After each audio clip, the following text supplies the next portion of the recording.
Hello friends, ITI technical support में आपका स्वागत है। आज मैं आईटीआई ड्राइंग के बारे में बताऊंगा कि किस तरह एग्ज़ाम में पूछे जाते हैं, किस टाइप में पूछे जाते हैं और किस तरह जो ड्राइंग शीट मिलते हैं आप उसमें किस टाइप बनाएं। चलिए, मैं 2017 और 18 का पेपर लिया हूँ, थर्ड सेमेस्टर का लिया हूँ। तो इसमें दिया है अटेम्प्ट ऑल क्वेश्चंस, यानी पूरे क्वेश्चंस करने होते हैं। 75 मार्क्स के होते हैं। ये तो आपको सभी पता होगा कितने घंटे के होते हैं, कितने मार्क्स के होते हैं, कितना टाइम मिलता है, सभी पता होता है। पहला क्वेश्चन आता है फ्री हैंड स्केचिंग।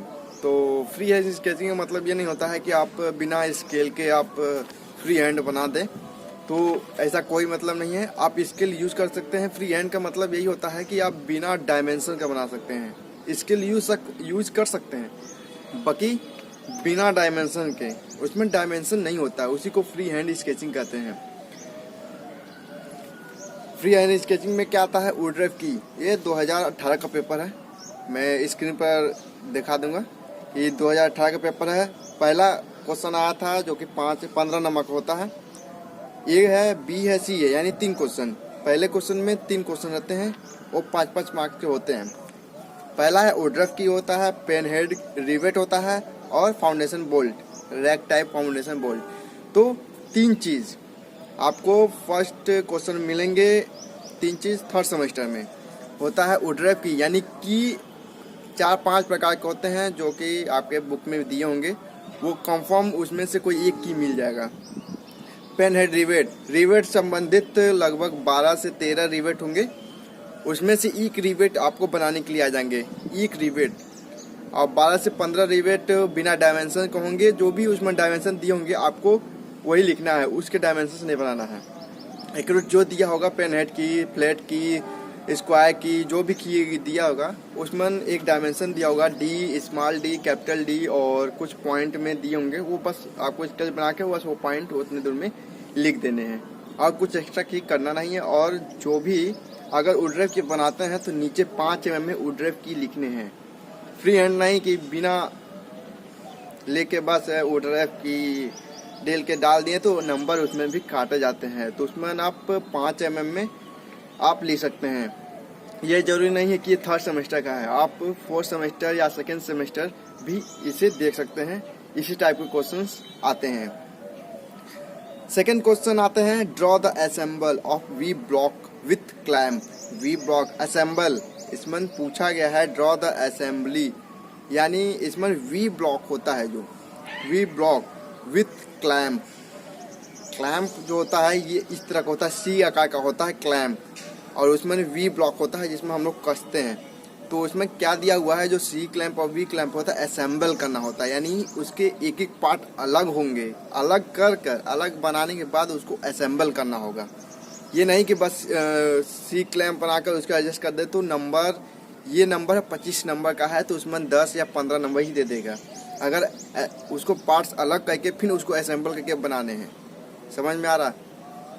तो कुछ इस तरह होते हैं। कुछ क्वेश्चन समझ नहीं पाते हैं जो सेकेंड सेमेस्टर है, assemble of V block with C clamp, यानी बस वी ब्लॉक में सी क्लैम्प बना देते हैं, बस हो गया। इसमें नंबर काट लिए जाते हैं। पहले उसको एक एक पार्ट अलग होते हैं। जो सी क्लैम्प का है उसका एक एक पार्ट अलग होते हैं, वी ब्लॉक अलग होते हैं।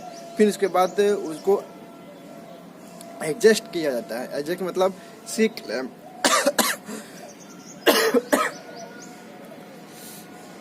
सी क्लैम्प में, जैसे सी क्लैम्प में हम कस के पूरा एक साथ फिगर बना देते हैं। उसी को सेकेंड नंबर 25 में 20 नंबर मिल सकता है। पूरा डायमेंशन न दें, बस उसके पार्ट्स के नाम आपको लिखने होंगे, वो भी 5 mm में, रफली नहीं, 5 mm में सारे लिखे होंगे, तब नंबर आपको मिलेंगे।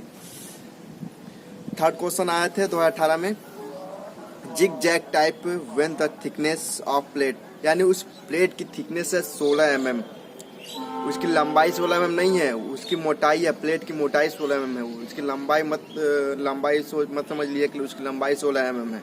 उसकी थिकनेस यानी प्लेट की जो मोटाई है उसकी 16 mm मोटाई है। उस पर क्या बनाना है, front view, top view, front view. Zig zag type में फ्रंट व्यू और टॉप व्यू बनाना है, यानी उसमें जो भी जिग जैग बनाना है, बनाने के बाद उसका टॉप व्यू और फ्रंट व्यू बनाने हैं, यानी फ्रंट व्यू में किस तरह दिखेगा और टॉप व्यू में किस तरह वो दिखेगा। अगर टॉप व्यू में दिखेंगे तो किस तरह दिखेगा। ये है 35 नंबर के। तो इसमें भी कुछ डायमेंशन होते हैं और इसमें डायमेंशंस आपको एक्यूरेट नहीं लेने हैं। आपको इसमें बस प्लेट के डायमेंशन दिए हुए हैं।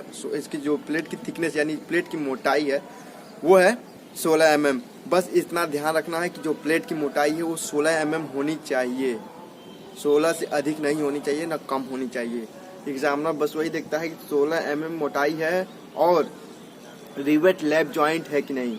मेन है देखता है रिवेट लैप जॉइंट है कि नहीं, और दूसरा होता है उसकी थिकनेस। यही दो चीज़ देखता है एग्जामिनर। फिर इसके बाद आप जो लिखे रहेंगे उसमें से देखता है और नंबर देता है। ये 35 मार्क्स के हैं, 2018 में पूछे गए थर्ड सेमेस्टर में।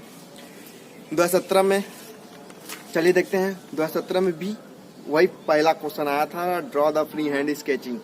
तो इसमें भी आया था जीव हेड की। ये देखिए पहले में क्या आया था, पहले में आया था वुडरफ की और इसमें आया जीव हेड की, यानी की से संबंधित क्वेश्चन पूछे गए हैं। फिर आया स्नैप हेड रिवेट, रिवेट से भी संबंधित पूछे गए हैं। और आई बोल्ट, आई बोल्ट यानी फाउंडेशन बोल्ट में आई बोल्ट दिया हुआ है, उसमें से एक बोल्ट आप बना सकते हो। इसके बाद सेकेंड क्वेश्चन में भी draw the block diagram of the tool post of the lathe for single tools, यानी सिंगल टूल्स जो होते हैं वही बनाने हैं और उसके जितने भी नाम हैं वो लिखने हैं, तब आपको 25 मार्क्स मिलेंगे। इसमें असेंबल नहीं करने हैं, उस सिंगल टूल्स के बारे में आपको पूरा डायग्राम बनाकर उसके बारे में लिखना है। इसमें असेंबल नहीं दिया है, ब्लॉक डायग्राम ये असेंबल नहीं दिया है, तब आपको 25 नंबर मिलेंगे। थर्ड क्वेश्चन क्या है, थर्ड क्वेश्चन में क्या दिया हुआ है, हमारा आइसोमेट्रिक व्यू दिया हुआ है। यहाँ पर आप देख सकते हैं ये है हमारा 2017 में आइसोमेट्रिक व्यू, यानी 2019 में यानी इस साल आइसोमेट्रिक व्यू आएगा। तो जितने भी मैं वीडियो डाला हूँ उसमें से एक आपको जरूर मिल जाएगा। तो वो सारी वीडियो आप दे सकते हो, या तो कोई एक वीडियो देखें और समझने की कोशिश करें किस तरह हमारा पूछा हुआ है। अगर थर्ड एंगल में आता है तो थर्ड एंगल में कोई चेंजेस नहीं होते हैं। थर्ड एंगल में क्या होता है कि जो हमारा फ्रंट व्यू जिस साइड दिया होगा, अगर आपको राइट हैंड साइड दिया होगा तो राइट हैंड साइड में होगा, अगर लेफ्ट हैंड साइड में फ्रंट व्यू दिया होगा तो लेफ्ट हैंड साइड में फ्रंट व्यू बनेगा और साइड व्यू ठीक उसी के बगल बनेगा और टॉप व्यू फ्रंट व्यू के ठीक ऊपर बनेगा। ध्यान रखिएगा। और पूरा डायमेंशन के साथ बनाएंगे, और जितने भी बनाएंगे डायमेंशन के साथ और उसमें जो डायमेंशन दिए होंगे एक्यूरेट, आप डायमेंशन को क्लीन बनाए तब, यानी साफ सुथरा बनाए, तब आपको जितने मार्क्स हो गए, अगर 35 मार्क्स हैं 30 मार्क्स एग्जाम देंगे। और लास्ट में आप लिखेंगे all dimensions are in mm, in 5 mm में आप ये लिखने होंगे। इसके लिखने के बाद आपको जो भी टॉप व्यू साइड व्यू है, अगर टॉप व्यू है टॉप व्यू आप वहाँ पर 5 mm में लिखने होंगे, एकदम नीट एंड क्लीन में 5 mm में, और फ्रंट व्यू और साइड व्यू 5 mm लिखने होंगे। फिर इसके बाद जो भी है आइसोमेट्रिक ऑर्थोग्राफिक प्रोजेक्शन आपको एक बड़े हेडिंग में 5 mm में वो भी लिखने होंगे। लिखने के बाद आप अगर थर्ड एंगल का सिंबल याद है, कंफर्म याद है तो भी बनाइएगा, नहीं तो ये नहीं याद है तो आप छोड़ दीजिएगा। क्योंकि इसमें अगर सिंबल बनाते हो तो अगर कहीं कट पिट होता है तो उसमें भी नंबर नहीं काटता है और सिंबल में वो नंबर ऐड कर लेता है। तो प्लीज़ इस वीडियो को शेयर कीजिए और लाइक कीजिए और कमेंट कर बताइए कि आपको वीडियो कैसी लगी हो। ये जरूरी नहीं कि ये थर्ड सेमेस्टर के लिए ही बताए हैं, अगर अगला कोई सेकेंड सेमेस्टर हो और फोर्थ सेमेस्टर हो वही इसको फॉलो करे। अगर फ्री हैंड आता है तो जरूरी नहीं है कि आप फ्री हैंड बना दें। उसमें फ्री हैंड का मतलब है बिना डायमेंशन, आप इसके लिए यूज़ कर सकते हैं बाकी बिना डायमेंशन से, ठीक है। अगर ड्राइंग शीट मिलता है तो आपको 25 mm इधर से और 10 mm आप ये जरूर लाइन खींचना ना भूलें। और सेकंड बात है पूरे डायग्राम फ्रंट सीट पर ही बनाने की कोशिश करें, फ्रंट सीट पर, क्योंकि एग्जामिनर अभी फ्रंट सीट पे ही देखता है, पीछे की देखने की कोशिश नहीं करता है। अगर एक दो क्वेश्चन छूटता है तो ठीक है, अगर दूसरा बंदा फ्रंट सीट पर पूरा क्वेश्चन बनाने की कोशिश किया है तो फ्रंट सीट ही चेक करता है, पीछे बहुत कम देखता है। तो ध्यान रखें कि जितना हो सके फ्रंट सीट पर ही बनाएं। ये जरूरी नहीं कि ITI ही केवल इसको समझे, डिप्लोमा भी समझे और बीटेक वाले भी इसे समझें, क्योंकि डिप्लोमा और बीटेक में भी ड्राइंग ये अधिकतर पूछे जाते हैं, फ्री हैंड चाहे आइसोमेट्रिक हो चाहे मेसिंग भी हो। तो प्लीज़ इस वीडियो को शेयर करें और हमें कमेंट कर बताएं कि ये वीडियो आपको कैसी लगी। और अगर वीडियो अच्छी लगी हो तो सब्सक्राइब करना ना भूलें और मैं इसी तरह और भी वीडियो अपलोड करता रहूँगा। जय हिंद।